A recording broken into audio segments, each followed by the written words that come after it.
Okay, I think we're live now. Let me double check.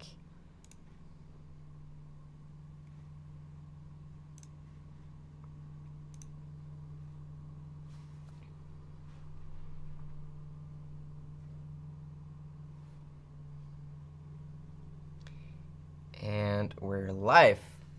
Hey guys, Gilles here for Premiere Basics, a weekly series where I teach you all the ins and outs of Adobe Premiere Pro, and welcome to our second live stream. Okay, let me check in the comments real quick. No questions yet. Okay, so in this live stream, we're going to go over a Q&A about questions about Premiere Pro and editing in Premiere Pro. But first of all, I want to thank our donators from last week, which are the Orlando guy, Jay's Film, and, let me pronounce this right, Dhananjay Sharma. I hope I pronounced it really well.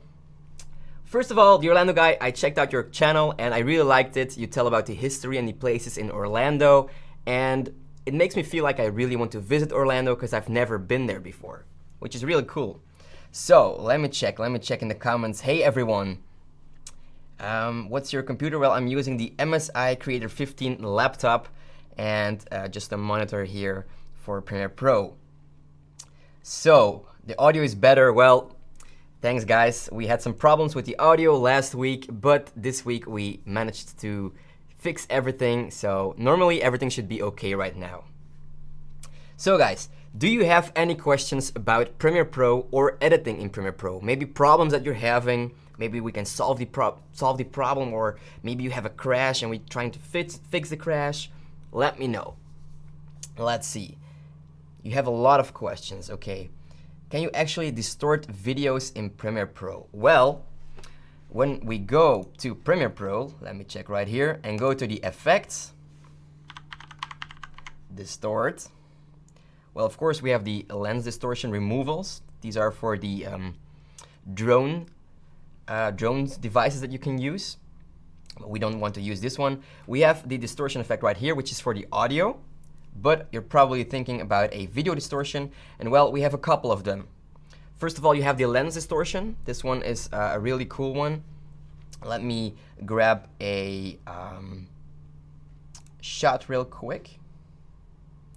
So let's go here into our previous one, and we had a shot, I think.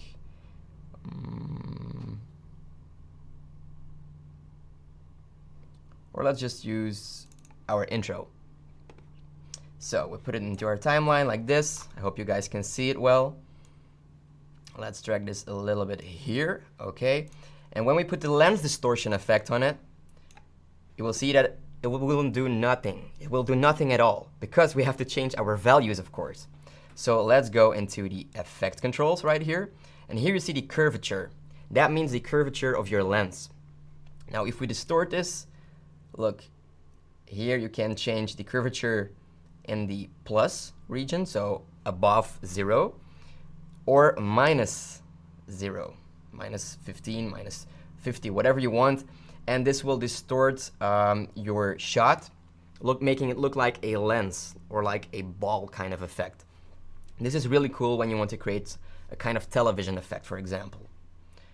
We also have other distortion effects right here, like the corner pin, and this actually pins the corners of your shot to places that you select on screen, and that way you can play around with one part of your shot and the other part will stick to the same pins where you actually put them. Then we have other ones like spherize or twirl, which of course will twirl the shot. Wave warp effect, which you will see this Wednesday in our tutorial. It's going to be a super cool tutorial, by the way, but I will tell you more about that later in this live stream. Okay, let me check the comment section real quick, because you guys have a lot of comments. Wow.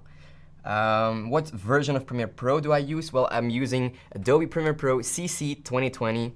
And I think it's the latest update. What do you think about story blocks? Well, I love story blocks. It's a huge library full of HD and 4K stock clips, but they also have music on audio blocks, and they also have photos on, I'm not sure what the name is. Let me check real quick. I think it's video or photo blocks. I'm not sure. Oh, now it's just storyblocks.com/images. Well, whatever.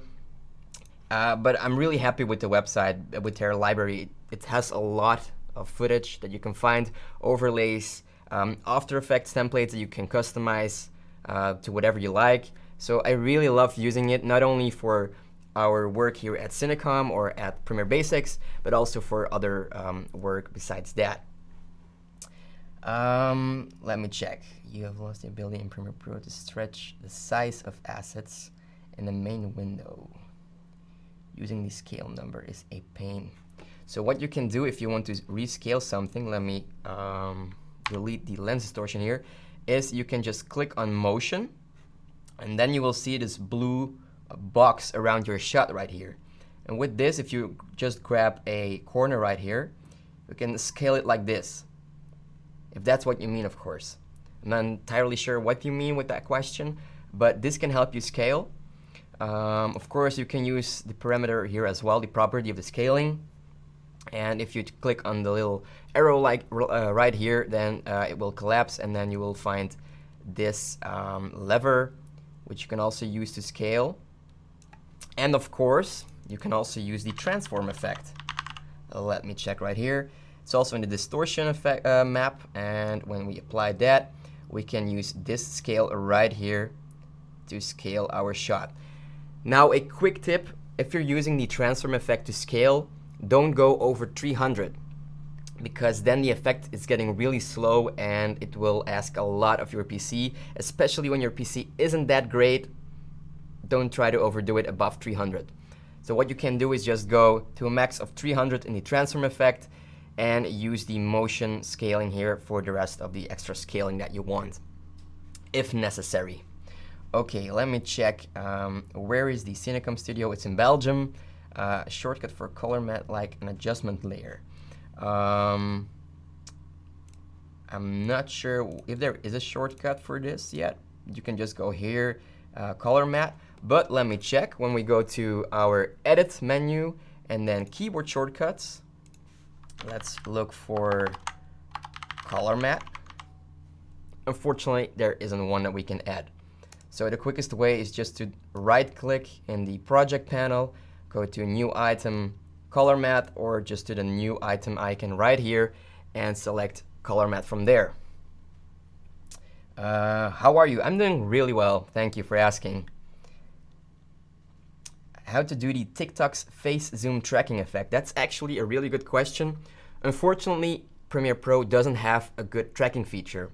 So I'm not entirely sure that we can do this in Premiere Pro.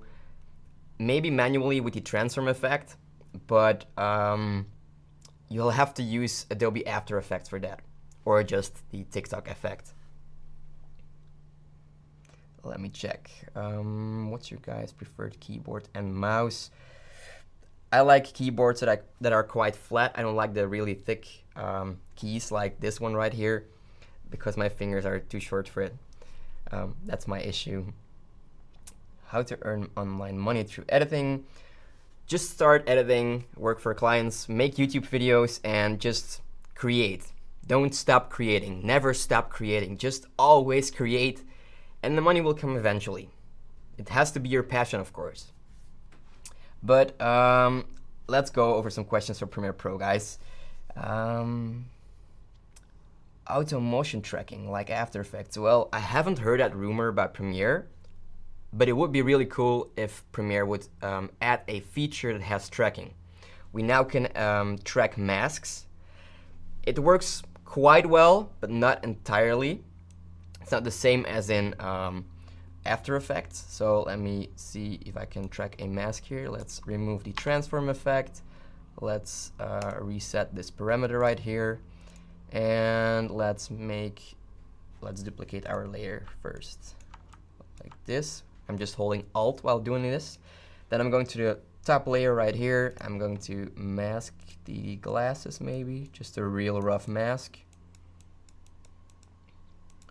Like this.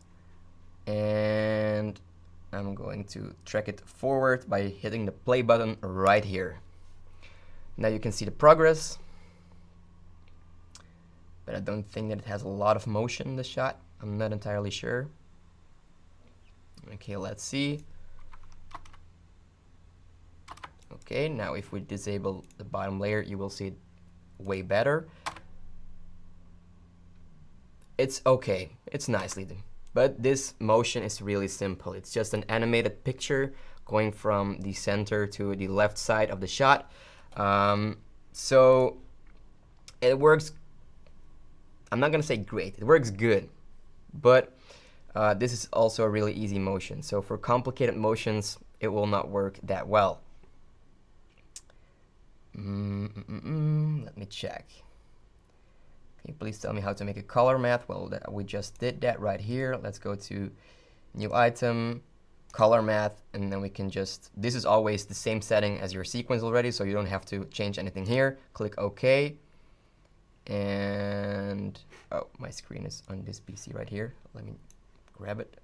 Voila. And now let's just pick a color. Let's go for a kind of deep red.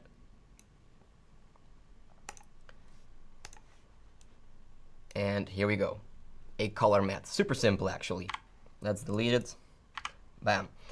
Let's go over some other questions. Cinematic color grading. Well, we have a course about that on our Skillshare. So if you want to learn more about color grading, definitely check that course. The first 2 weeks on Skillshare are completely free. So that's super easy. Just go to one of our videos or to our Skillshare page. You'll find a link to it. And enjoy the class. It's super easy to follow. Jordi explains everything really well. Even I learned a lot from it because I'm colorblind, so I have some difficulties with color grading, but he goes over the vector scopes and all the ways to get a good color grade that is really cinematic. So definitely check that out. A full tutorial about Premiere Pro. Well, once again, you can find that on our Skillshare. Actually, in the link below here, I put a link to our advanced editing course on Skillshare. So I highly recommend watching those tutorials, or classes, whatever you want to call them. You can actually really learn a lot from it. We go over all the basics in the basic class, and there's an advanced editing class as well, and there's even a class for editing in a team. But that's for, I think, companies and stuff. Probably you're just alone, or maybe just with yourself and a friend, so I don't think you're going to edit in team. But it's nice to see the class, learn from it, and get all the knowledge. How does scene edit detection works? Well, I haven't really tried it, to be honest. It's a new feature in the new version of Premiere Pro. I think it's even in the beta version, I'm not sure yet.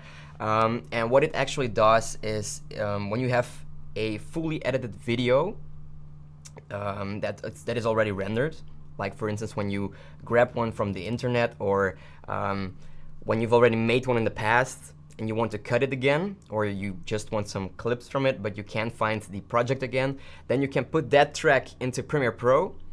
It will analyze it, it will find all of the scenes that are in there, and it will automatically place a cut. Now, as I just mentioned, I haven't tried it yet, but I'm going to in the future. I will make a tutorial about that as well once the feature is integrated into Premiere and once I've tested it out for a couple of times, so I'm sure that it actually works. But I think it's a really good feature, to be honest, especially for, like I just said, when you already made something and you lost a project, you can just grab that clip, automatically cut it, and bam, you already have your shots once again. Of course, they will be color graded and stuff, but it's a nice way. Let me check. We've already covered that question.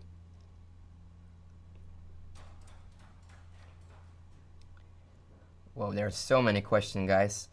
How to make a zoom transition? Well, that's actually the same effect that we've used here. It's a transform effect.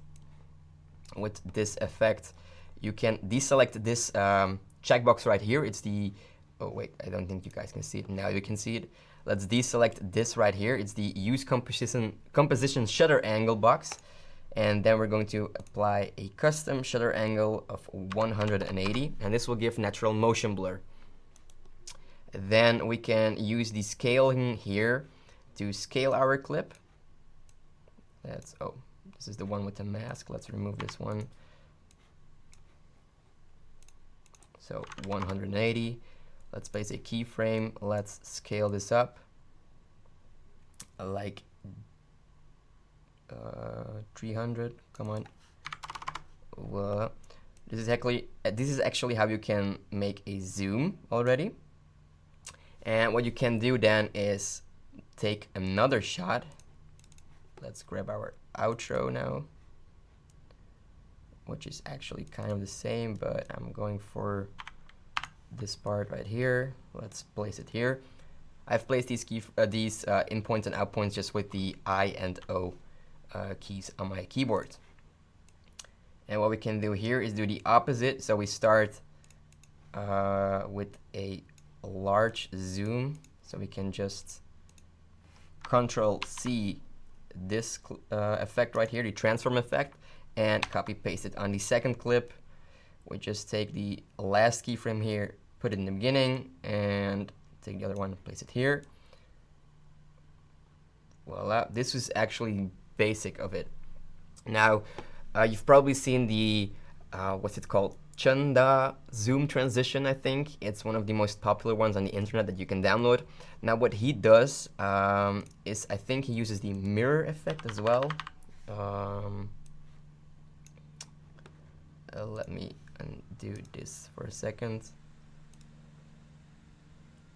I'm not sure if it's the mirror effect, guys, but yeah, he does something with the mirror effect, like here.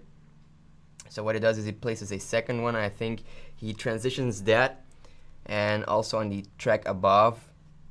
And that way you have a lot of footage to work with as in your shot. You can play around with it and make the transition more than just the zoom in. But of course, it all depends on the shots that you're using. What is cool when doing this is when you have something like with a hole in it. For example, maybe a bottle, and you open it up, you can go inside the bottle. Or when someone is putting on glasses, you can zoom into those glasses, maybe transition by using a cross dissolve or something else, or just play around with the opacity and put like another clip behind it. That is, for example, a drone shot. And then you just zoom into the eye and it automatically goes into the drone shot, for example. Let's go over some other questions. Is there a way I can get a camera shake effect without Sapphire plugins? Of course. Well, actually it's the same one as we've already used. It's just the transform effect. I'm going to delete these keyframes here. And you can just play around with the scaling and the rotation.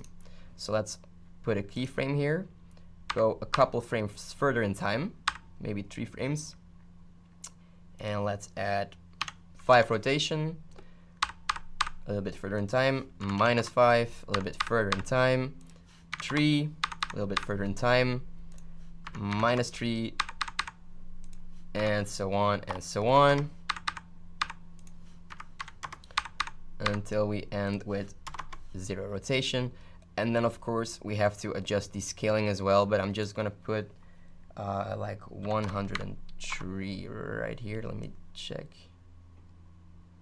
No, the first one has got to be a little bit more zoomed in. 104.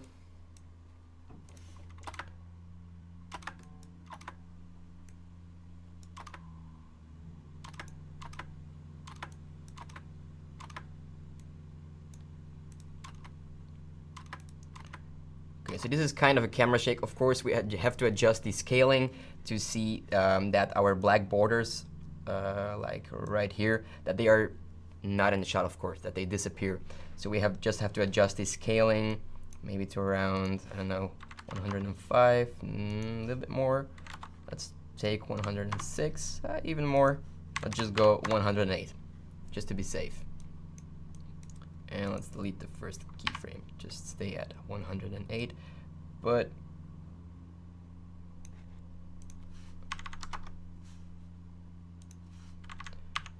let's place another one in the beginning, 115, for example.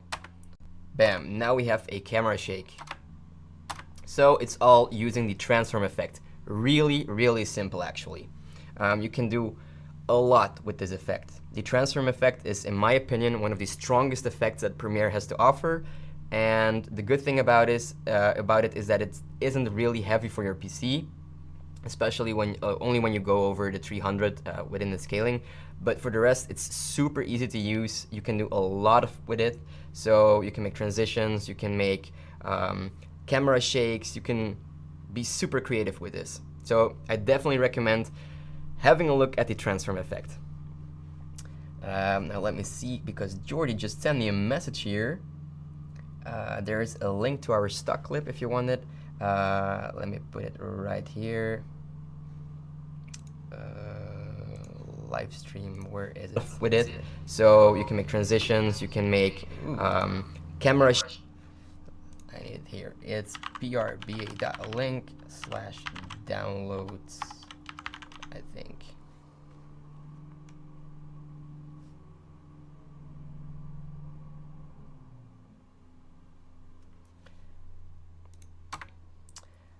Okay.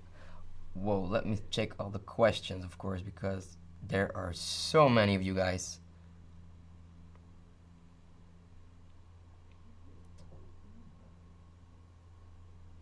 How do I track text or a photo onto a hand or something? Good question. Let me change the... Well, now you can see me clearly. So how do I track a text? Well, you actually can't. There isn't, like I mentioned before, there isn't a tracker inside Premiere Pro. You can do it manually, however, or there is a way to reverse stabilize everything, and I think Jordy made a fantastic tutorial about that, which you can find on Cinecom. Just have to check for reverse stabilization or tracking methods inside Premiere Pro. That's a really good way. But it's actually made with the warp stabilizer. Then you nest it, and then you actually remove the warp stabilizer, I think, or something like that. I'm not entirely sure how he did it, but it's kind of that way. And what it will do is it will keep the information from the warp stabilizer, but it doesn't have the data of the clip anymore. And that way it will put it onto the text, and it will give the motion of the clip to the text. So that way it's kind of a tracking, but it's not accurate. It's not 100% what you want. So I recommend doing it manually inside Premiere Pro, or you can head over to Adobe After Effects. Let me check. Can we get a full version of Premiere Pro by cracking? Well, I don't recommend having a cracked version because you don't have any help options then. And if you need anything when there's a crash or something, they won't be able to help you. So I recommend just buying or downloading the Adobe Premiere Pro from their website. But there are other alternatives to it, like I think HitFilm is one of them, Kdenlive, Filmora Pro. There are other alternatives, but I just love Adobe Premiere Pro because it has a good interaction also with After Effects and Audition, Adobe Audition, or just Photoshop and Illustrator, and it's a good way to just move from one program to the other. So that's why I recommend using this one, although it sometimes has a lot of crashes, but not always. How do I track?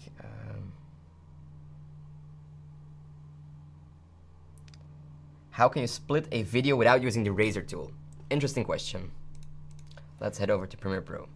So you want to actually cut your video probably. Well, of course you can use the razor tool, C, or you can use Ctrl K, which is the Add Edit tool.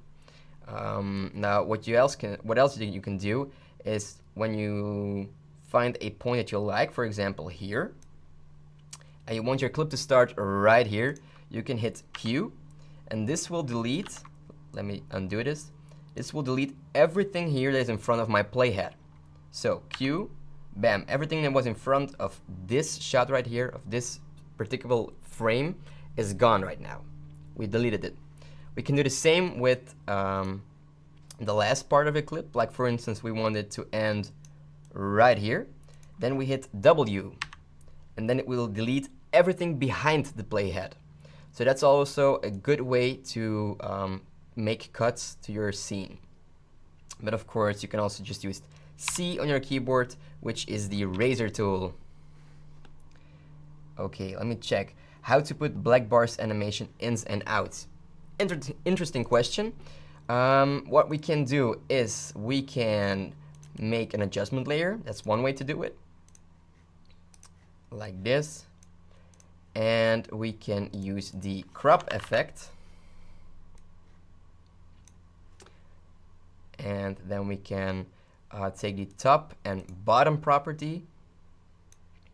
And let's make it around 14 or 13, say for the bottom. So these are our black bars that we want, but of course we want them to animate. So what we can do is place a keyframe, go to the beginning, and make it 0%, 0%. Let's take those first keyframes, right click on them, ease out. Take the last ones, right click on them, and ease in. Bam. Here we have our animated black bars. That's of course one way to do it. There are a lot of stock clips online. It's just a PNG of the two black bars. You can use that as well and use a crop effect on there and just animate it that it opens up. But in my opinion, this is one of the easiest ways to do it inside Premiere Pro without using anything else, just the crop effect and an adjustment layer. Also, an adjustment layer is a non-destructive layer, so it doesn't do anything of harm to the clips that are below. Super easy. Let me check.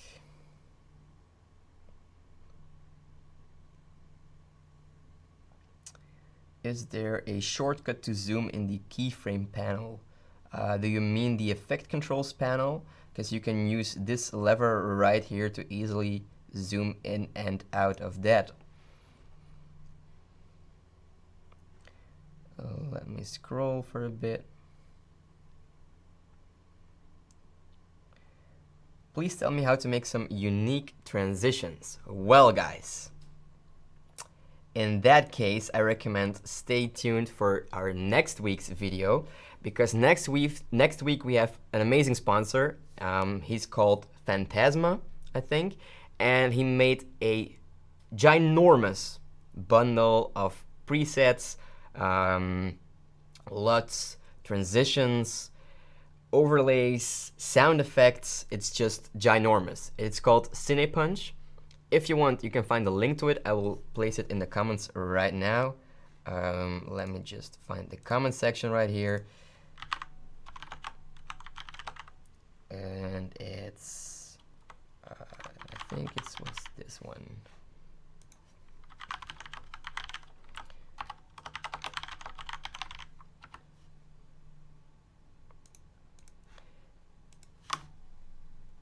Yes, so I placed it in the comment section, guys. It's a link which you can find the product. Now, it's a paid product. It's not a plugin. It's just actually a project inside Premiere that you have to drag inside Premiere itself. So it will be here inside of the project panel.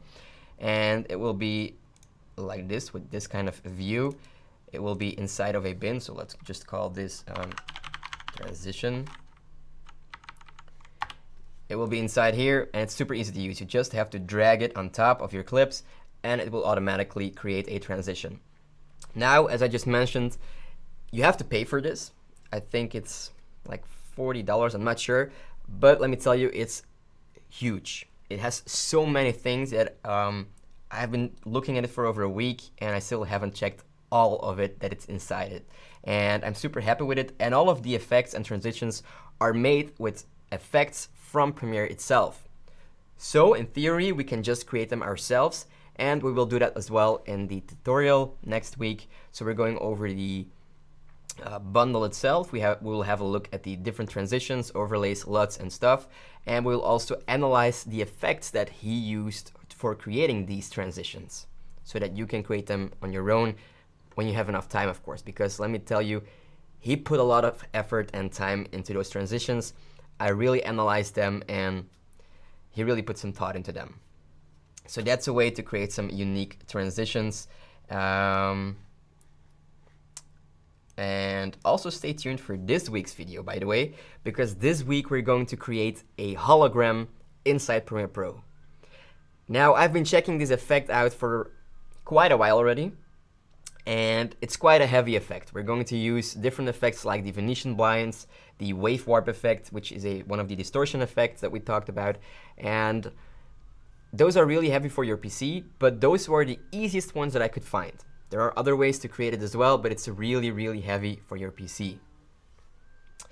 Once again, I see Orlando guy here that put a donation, so thank you for that, Orlando guy. Yeah, you're on here as well, but let me give you an exclamation mark because you already donated twice. Thank you for that. Okay, let me check for other questions. So by the way, guys, definitely stay tuned for this week. I put a lot of thought into creating the hologram, so you guys will really enjoy it. Can you make a more detailed video about Lumetri colors? For example, one video just about curves. Well, we can do that, of course. Or we can just go over it right now. So, let me download something real quick that we have a stock clip to work with. Whoop.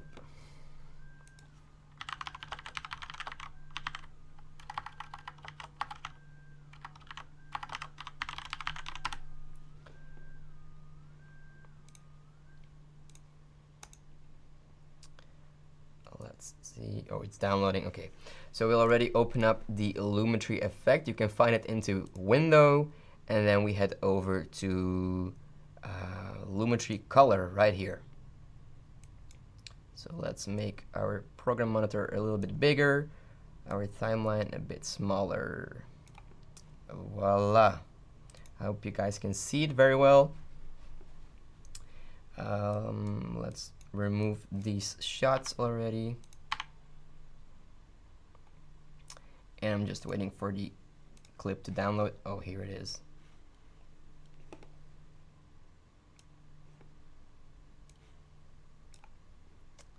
So here we have a clip of a guy running. And we're going to adjust the colors using only the curves. That's what you asked for, right? Let me check. Yeah. Okay. So when we're inside the curves, we have a lot of things to work with right here. We have the RGB curves. We see 4 circles right here. We see the white one, which is for all the highlights, midtones, and shadows. And then we have the red, green, and blue channels that we can adjust as well. Here in the hue saturation curves, we can find other curves as well, but these are not diagonal, these are horizontal. And here we see hue versus saturation, hue versus hue, hue versus luma, luma versus saturation, and saturation versus saturation.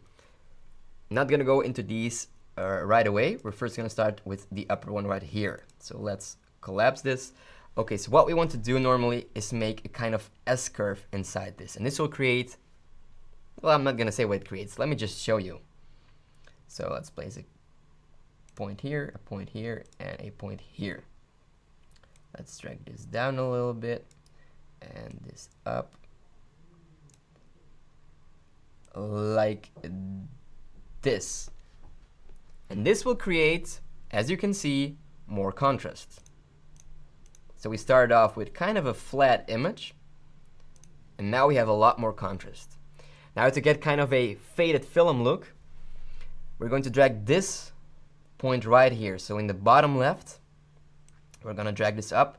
Don't go above this right here or our blacks will be crushed. As you can see, all of the blacks are crushed now. It's not nice. So let's drag it down just a bit around here. And then you can see that our blacks and shadows are just faded.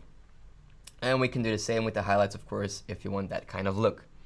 Now with these channels, the red, green, and blues, we can add more color to it. Like for instance, here you can add more reds to your shadows. Or the reds are above here. These are the greens actually.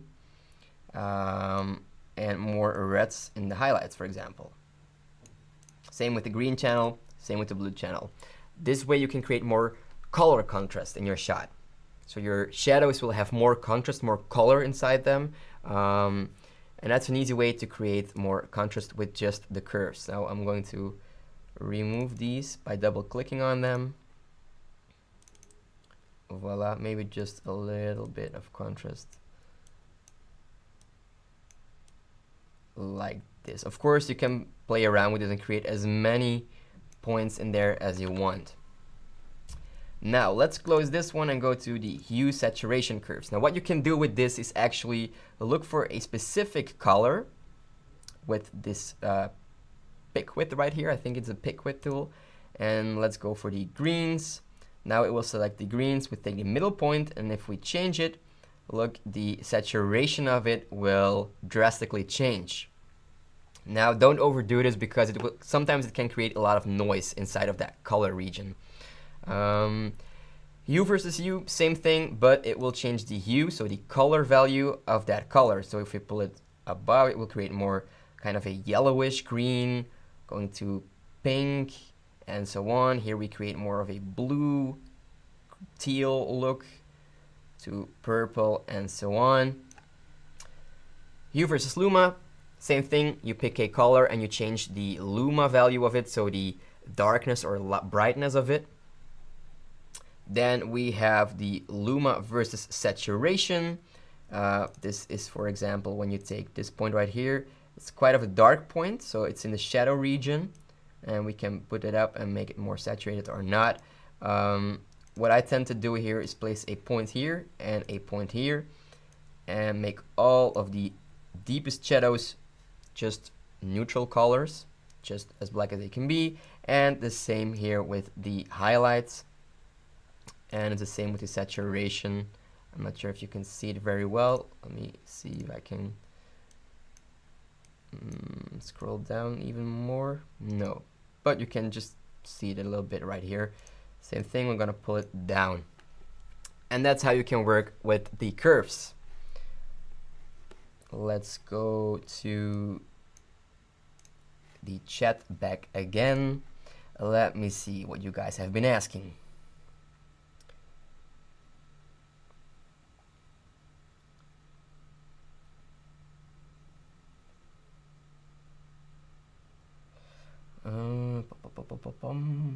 How to install Adobe software.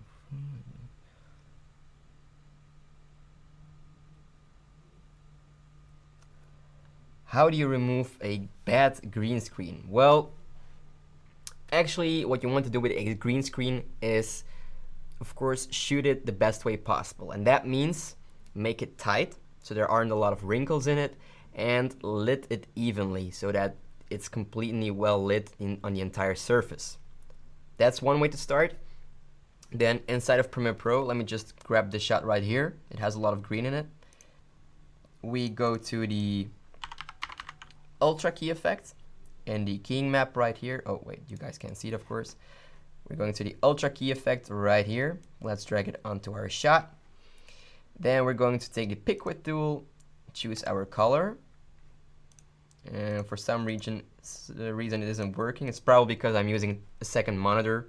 So let me just see if I can do it manually. Okay, kind of worked. Let's change the output to alpha channel, and then we can see what we're actually keying right here. Now everything that is going to be white here will remain in the shot, and everything that is going to be black will be keyed out. So let's change our values here. Now, of course, normally you just take the right color here. My color isn't as accurate as it can be. So let me see if I can play around with it just a bit.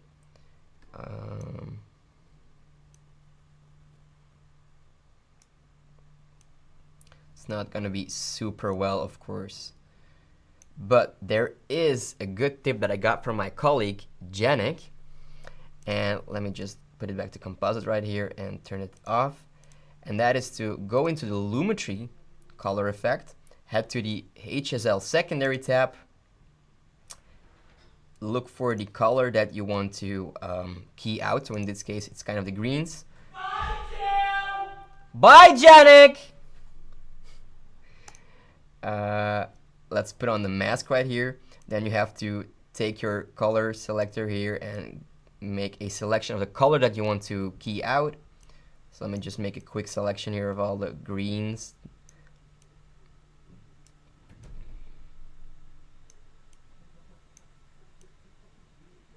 Like this. Let's put a little bit of blur on it. And then we're just gonna pump up the saturation here. I don't know if you guys can see it. Let me go into, voila. Now you guys can see it. So we're inside of the HSL secondary. We just made this right here, our selection.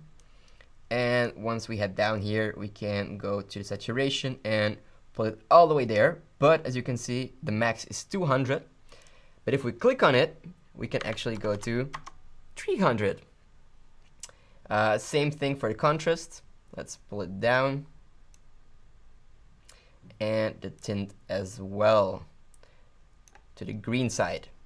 And of course, then we have super green greens, and that makes it a lot easier to now use the Alter key effect. Of course, we can't use this one because we've already applied it, so we have to delete this one and make a new one, of course. Let's uncheck this so that we have our mask. And if we then, still not working, it's always the same. When using a second monitor, this Alter key won't do the color selection. So let's just do it manually, of course. Let's pick a green. Better than before, right? Let's go to alpha channel, and you guys can see that it has selected more than it has before. So that's one way that we can use Premiere Pro to adjust the keying of a bad green screen shot. Let's head back to our YouTube and check the comment section.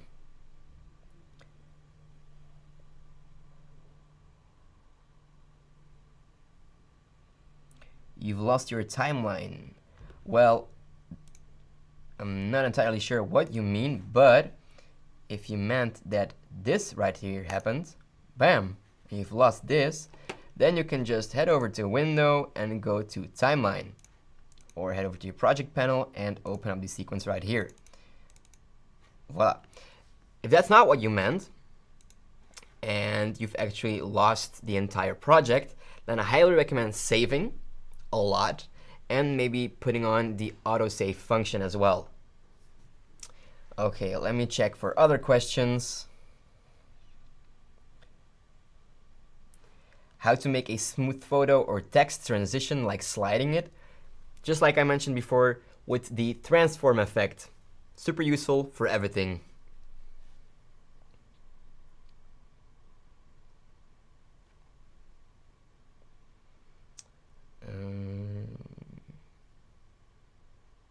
Can you leave this live on the channel? Yes, this live stream will be kept on the channel, just like the previous one, which you can find a link to in the description below.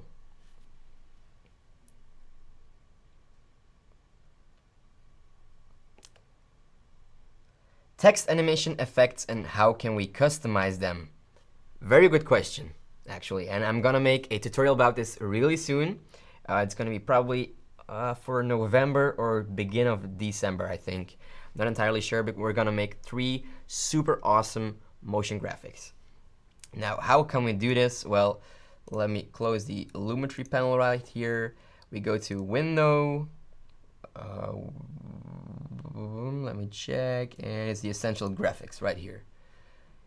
Right here, let's go to Edit, and here we can add a new text effect. Let's call this cool effect without the space between the F's, like this. Let's give it, let's keep it white, give it a shadow, and maybe another font. Yeah, something like that. Let's make it bigger, center line it, center it to my shot, to my screen, and now we can actually use the transform effect once again, and we can drag it inside the essential graphics panel instead of the effect controls panel, and this will automatically place it on top of this text right here. And as you can see, it's also inside of the effect controls. Hi, Jordy. Hi. I thought we're coming slowly to the end of the live stream, so I thought let me hop in and join as well. I even brought my own chair. I'll make some room for you. Thank you, thank you. Say hi to Jordy, guys. Hello, guys. So, let me help out with some questions here. Whoa, let me put this aside first. Okay, so we're just using the transform tool here, the transform effect, to make some effects to the text effect. Awesome, yeah, it's a really cool effect. So yeah, let me go to the chat, guys. How is everyone doing? Let me know. Spam the chat. No, you can't, because we got slow chat enabled right now. All right, then let's small. Wait, I've seen a lot of them already. Okay. I've covered most of them. Wow, how small can you guys type? It's probably not your fault, but okay. Everyone's saying hi. Hi, guys. How is everything going? So, how to make glitch effect? Well, if you go into the effects panel, and you type in glitch, if you have the latest, there it is, VR digital glitch. That is a glitch effect. You can drag that to the adjustment layer or to a clip or to your text. There you go. You do need to have 2018, I believe, Premiere or later, because these are newer effects that were introduced. We actually have a free pack on the website, cinecom.net, with some glitch effects. But let me go to some more questions. I have right here as well. There's a delay on this one, or what? I think it is. Okay, there's a delay on that one. Okay. All right, next questions. How to use the 3D effects in Premiere Pro. There is a basic 3D effect, and that just basically allows you to swivel, tilt, but it's not really 3D. It's kind of a fake 3D effect. So it allows you to, so Jill is demonstrating that to here. Check where it is, so we can swivel it. Yeah. And we can tilt it. Yeah, so it's a basic 3D as the effect describes. It's pretty cool to do some basic stuff, but it's not real 3D. You don't have anchors that you can move around. And we've actually covered this already in our travel map tutorial, which you can find on our channel. Check that out. So let's go back to the questions. And I saw a question about audio. And that means that you haven't seen our latest video, because last week we've actually made a tutorial about how to enhance your audio, how to place effects on there. And there is also a plugin from our sponsor, Alex Audio Butler, which is super useful to use when auto-ducking. Now, if you don't know what it is, it's basically lowering the volume of your audio from your music whenever someone is talking. I've got another great question here. And we actually have to say the name every time. So it's already gone. Okay. I don't know who asked. Here it is. Achieve Filmmakers. Well, you're asking how to do Proxy. Well, for those who are not familiar with Proxy, Proxy editing is a way to have two versions of your clip. So if you're shooting in 4K resolution with your camera and your computer might have trouble playing that back, there's a way in that is called proxy editing, which allows you to have two versions. One lower resolution, low quality, of your clip. And so Jill is demonstrating that right now. You just right click onto your clip, you head over to proxy, and then you say create proxies. And this works pretty well. So you can choose a preset. It is best that you don't choose the H264, because even though it is a smaller file size, it's a heavy codec. That means Premiere has a lot of trouble to encoding or decoding that. So it's best to choose QuickTime and then choose for a ProRes codec. Low resolution is perfectly fine, and then just hit OK, and it will now create that proxy file. So it's going to open up Media Encoder. It's on the other screen, but basically you can switch between these two, and we'll demonstrate in just a moment how to do that with one press of a button, or we can already set that. Yeah, of course, and you can find the link to it right here in our, so this is... Yeah, it's currently creating, there, it's done. That's how fast it goes. So this is Media Encoder. Here you can see that it just ingested it and it made a proxy out of it. So let's resize that. Then we go into our program monitor right here. We click on the button editor icon, and then we can find this tool right here, which is the toggle proxies, and we can drag it here. Okay, it's happened here. Yep.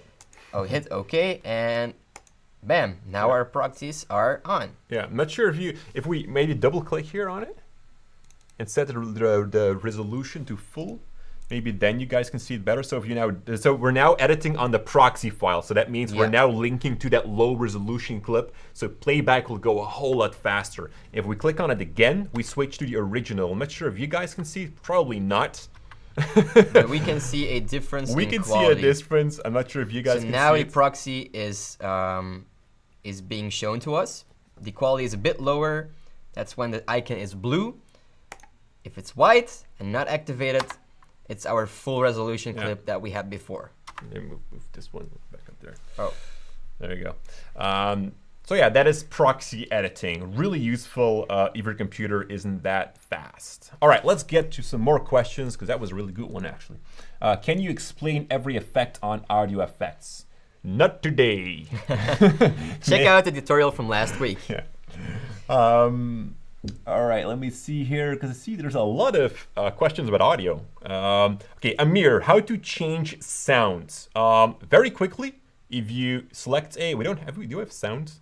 We don't have slap. Maybe quickly. Okay, music. There we go. Jill always has something. I'm prepared for everything. Let's use Alt and scroll. That way we can see a lot more of this. Yeah. So if you go over to the window on top and just go to and select Essential Sounds. From there, you have your clip selected. You go to Edits.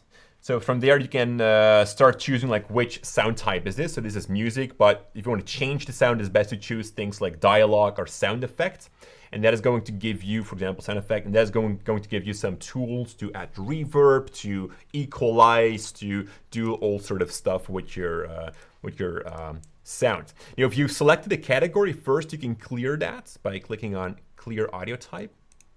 I just find it. Normally it's somewhere around here, but okay, it seems to be gone. Yeah, that's strange. Normally it should be around here. So there should be a button, Clear Audio Type. Did they remove it again? No, because I used it last week for our audio tutorial. Okay. And it was still there. Premiere is broken again. Yeah. So that happens as well. Okay, doesn't matter. You get the point. There you can make. I just hit Ctrl Z and then it worked. No, it's so now there we can go yeah. into another one. All right. Let me check here a little. A lot of people are asking for a Premiere After Effects class as well. Premiere Basic After Effects Basics. Wow, it's getting late. We have plans to do that, but we don't want to dive into that yet because we want to make sure that this channel right here, we want to focus 100% on Premiere Basics first. If we feel like, okay, we got it under control, we got extra time, then we'll start. But we want to make sure that this thing here stays on top. All right. Bargav Tula Parkour or something like that. Sorry if I pronounced your name wrong. That was wrong. really nicely explained. How to change the color of clothes? Well, it's the same principle that I used for enhancing the greens in the shot. And we can just go over to the window menu, head over to Lumetri Control and use the HSL tab right here. Let's select our shot. We can just pick a color, like for instance, the color of his shirt right here.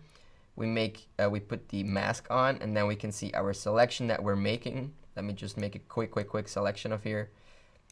So now I just made a quick selection of his shirt. It's not super accurate, but then we can change the color values of it just with this wheel right here. As you can see, I'm now changing the color to, let's take a kind of purplish color. Let's remove the mask and now his shirt is purple. Super easy. Okay, click is the belt, yeah.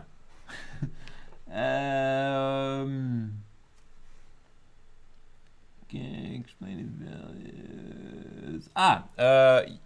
Juan Yezi, can you explain the values of your Lumetri scopes? So this is going to be more advanced, but the scopes, for those who are not familiar with that, are measurement tools. So just like if you want to measure how long this table is, you can guess how long it is, or you can measure it and exactly know what's going on. This is exactly what the Lumetri scopes are. So what we're looking at right now are the waveforms, and that is a representation of the luminance or the exposure levels in the shot. So on the bottom, you can't see what I'm pointing at, but there in the bottom, we can find the shadows, the blacks, the dark areas. So those are usually the trees, the beard of the man as well. Then on top, we can find the white areas, that is the sky and everything. So if, for example, if you're going to add contrast in the shot, you know how far you can go. So instead of guessing like, am I overexposing right now? Do I still have room? You can kind of see here the waveform changing, and you know how far you can go, so that you won't clip the shot. But it has lots of other interesting things as well. For instance, let's draw a mask on the skin tones of the man. Okay, so let's take our opacity. Let me just zoom in real quick. So this is a real quick use of the scopes as well. So skin tones, if you want to have like a perfect natural shot, there's always that idea of getting a certain look. But if you want to get like the natural basics, skin tones, for example, sit at a certain exposure level. Now, I'm not familiar with black skin tones. I think it's around 55. I'm not sure exactly what the natural is, but for white skin tones, it's 70%. So then you can also know here if we're going to change the exposure now. If you're going to move that up, we can decide where should those skin tones be at. And you can always be approximately. It doesn't have to be exactly on 70%, or in this case, I think around the 50%, 55%. But it gives you an idea. Now we're currently looking at the RGB waveforms. If you right click, you can change the rate type, or the waveform type on the bottom. We can change that to Luma, and that's just going to give you only the exposure levels. It's best to start off with that before diving into the RGB. But this is like a very basic, quick way of utilizing the Lumetri scopes. There's also a histogram, which is a different way. Sorry, not the histogram. The let's bring everything in here. Yeah, that one. Can you let me undo the waveform here. Yeah, right click again, the operate type. I think we used this one. Yeah, that one. Yeah. So here's another cool thing. You can see the line right here where the brightness. You can see this highlight thingy. That is currently the skin tones because we've created that mask. And it sits on that line. You can see that line here as well, and that is called the skin tone line. So if you're color grading or color correcting your shot and you're unsure, for example, let's pump in a little of green, just for instance. So the skin tones do not look natural right now. So we know to add some magenta in there and bring that highlight onto that line, and now we're sure to have natural skin tone. So the vector scope is going to calculate colors for us, as with the waveform that is going to look at exposure. So there you go, a very quick explanation of how it looks. But if you're interested in more color grading, we have an entire color grading class about all of these tools and Lumetri on the website premierebasics.net, or also on cinecom.net. I think it's on Premiere Basics and Cinecom. I think it's on. I'm not sure if the class I can is on. put a link to it as well. Yeah, or just go to cinecom.net. You can find it there. Oh, thing is shifted. Let me just find some more questions.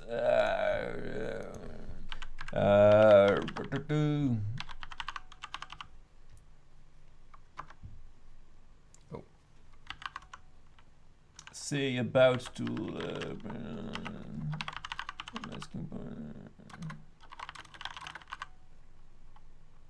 Find our Skillshare classes. Okay.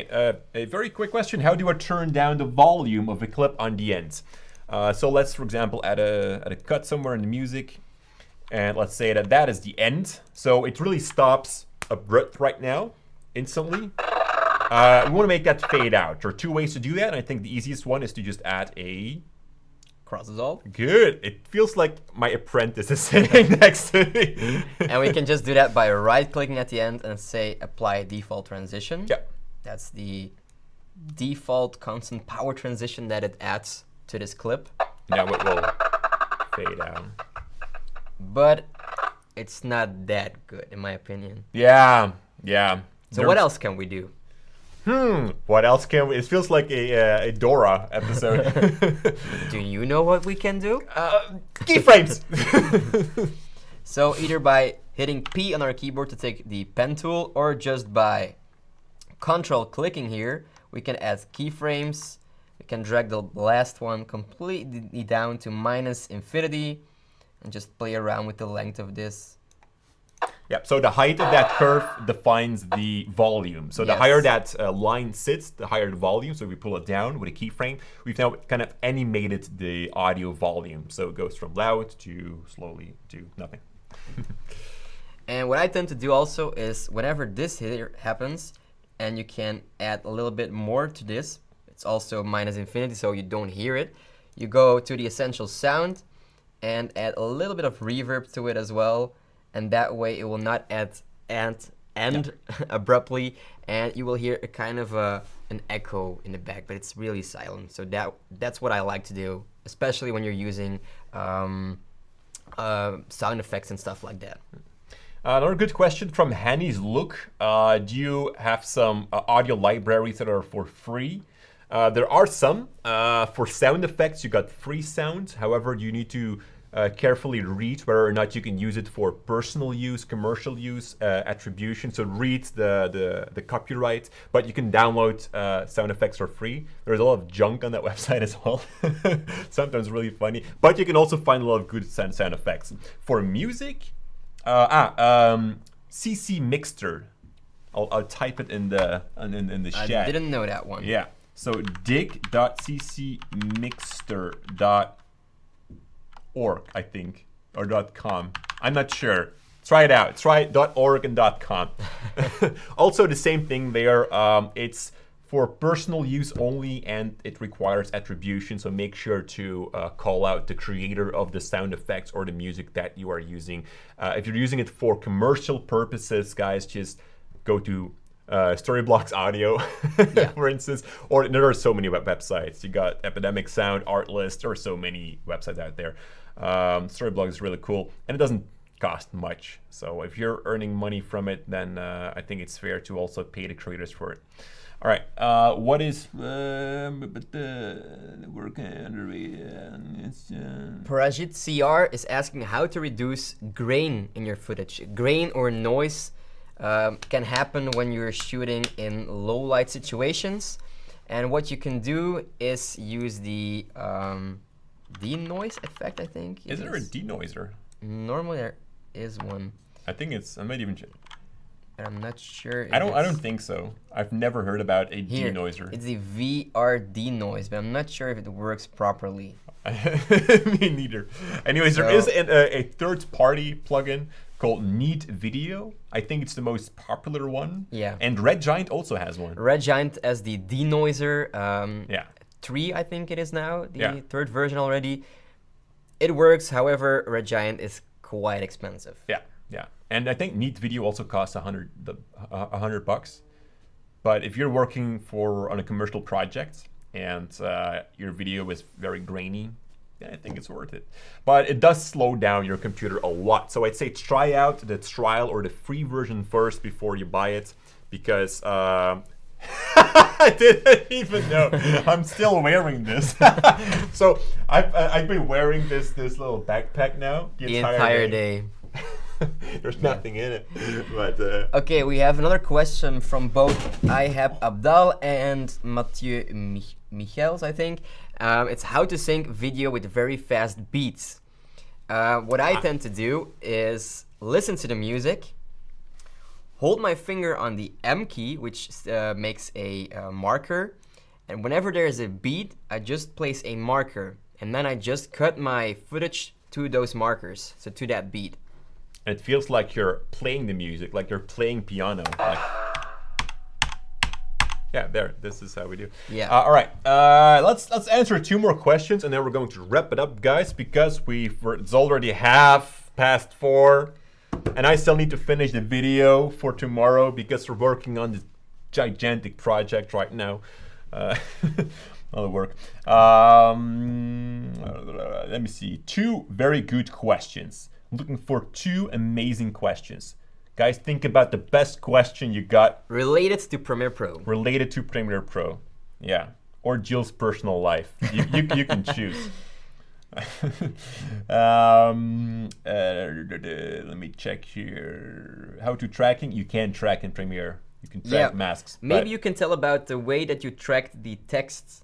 You once tracked text with, I think, the warp stabilizer. Yeah, but it's not possible. So I have been trying to. I can try and show it.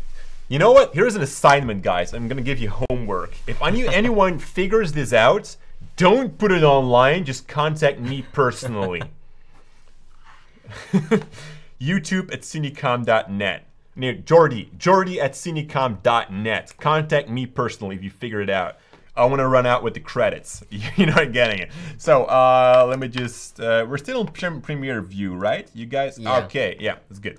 So we have our clip right here, and if we can figure this out, guys, this is gonna be. Oh man, this is gonna shake the industry. So we got our clip right here, and I want to like track a text.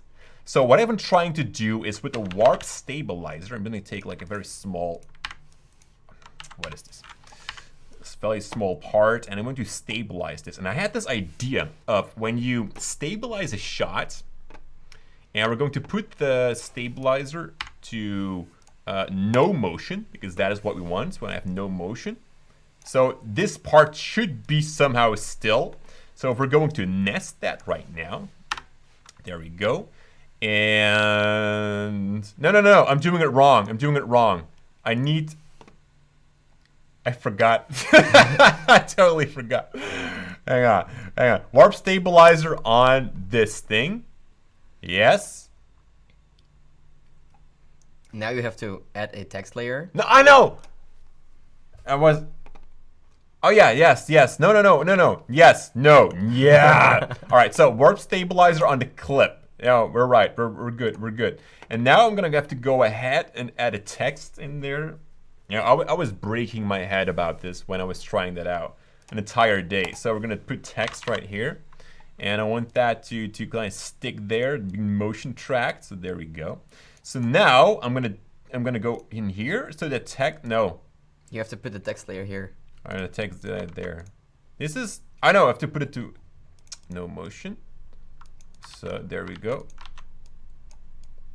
So it should, there we go. So it's kind of still there right now. So what we could do now is take the warp stabilizer. I forgot it. I totally forgot what I'm doing. I think what you have to do is so basically take your text and put it outside of the nested layer, and then put the warp stabilizer on the text. on Yeah. the text, but so remove like one this day I one. was so close. So first analyze this. Jill knows this better. I'm gonna look at the questions.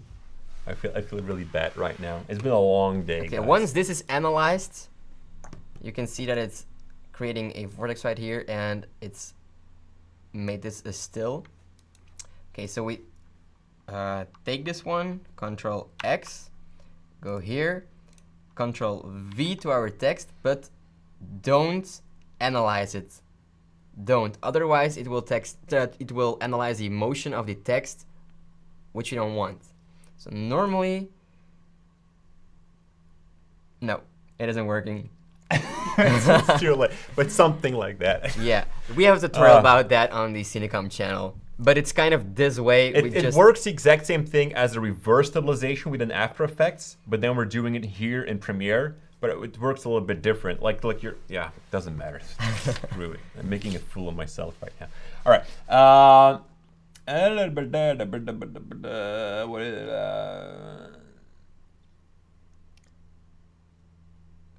Are there any built-in transitions in Premiere Pro? It's a question from Shreyas Bharadwaj. How can we do? There are transitions in Premiere Pro, and you can find them here in the Effects panel, Video Transitions, and you have a ton of them.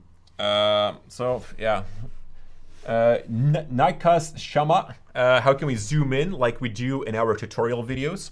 We do that just with position and scale. Or with the... No, we don't do that. Do we do that? No, we don't do that. We don't need motion blur for it. Sometimes we can do it. If we want a hard zoom, We can use a transform effect. Yeah, but for our tutorials, it's just a simple animation of the position and the scale. Yeah. So you so just here, position, scale, and we go forward and just zoom in. There we go. All right. Okay. All right. This is gonna be the last one, guys. This is gonna be the last one because it's way too low. Oh, I've already been over the wiggle one. Okay. The camera shake effect. Yeah, with the yeah. There are transform presets. effect. We've got presets on cinecon.net. We got camera shake, earthquake effects. You can download them for free. Or use the transform effect like I've shown you To and make it just manual. animate the all right, rotation. Juan. So when we haven't had yet.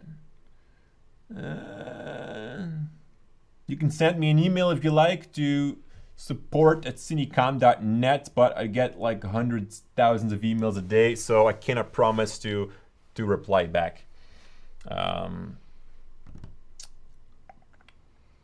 Wait, let me check. Oh, this is the YouTube already. So small.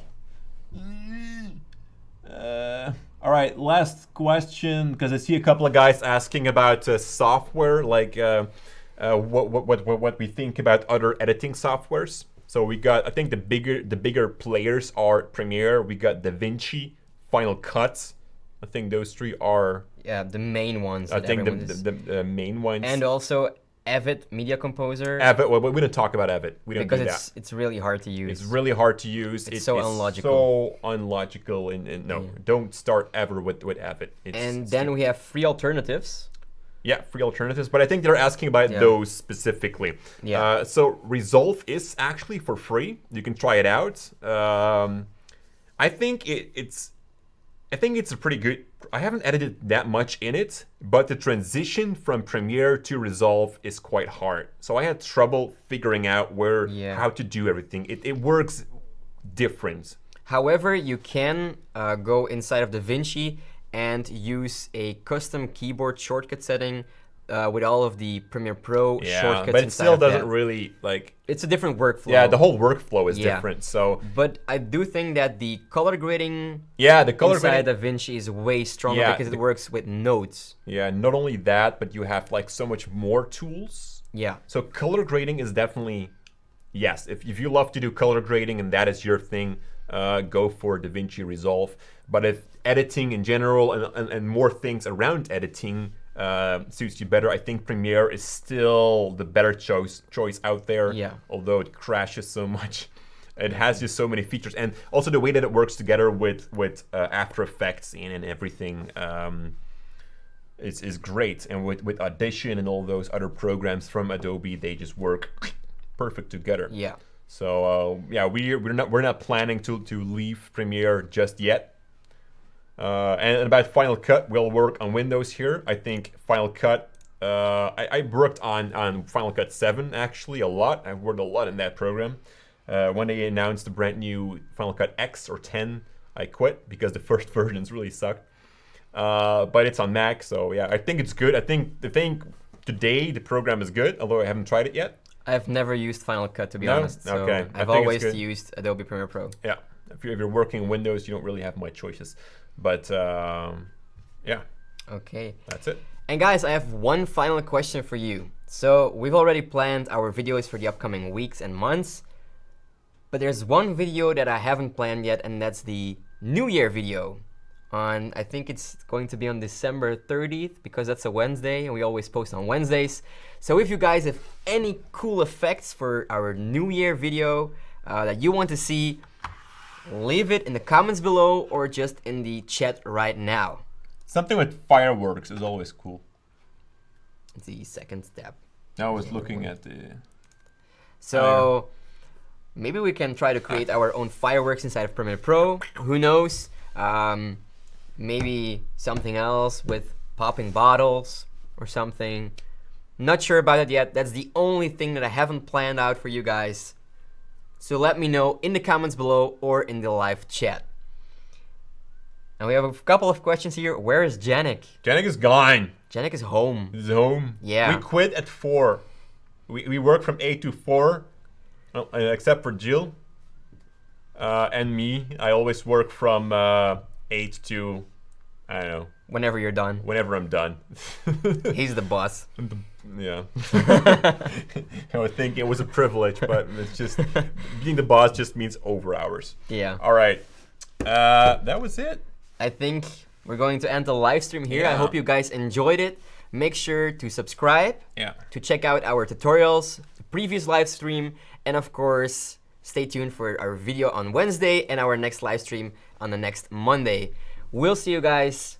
Oh on yeah, the by the next way, video. if you have ideas for live streams, just go ahead to the videos of Premiere Yeah. Basics and just put comments in there like, hey, live stream idea. We check every comment. He does. I do. So we'll see you guys then.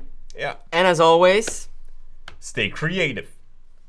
And thank you Indeed. for watching. indeed, thanks again, guys. Bye. Bye. And now comes the bloopers part. So I'm just going to casually walk away and trip. Ah! Oh no, Jordy, what happened? Oh, you really broke the carpet. Oh, fuck's sake! For fuck! Oh, stop! Beep! Beep!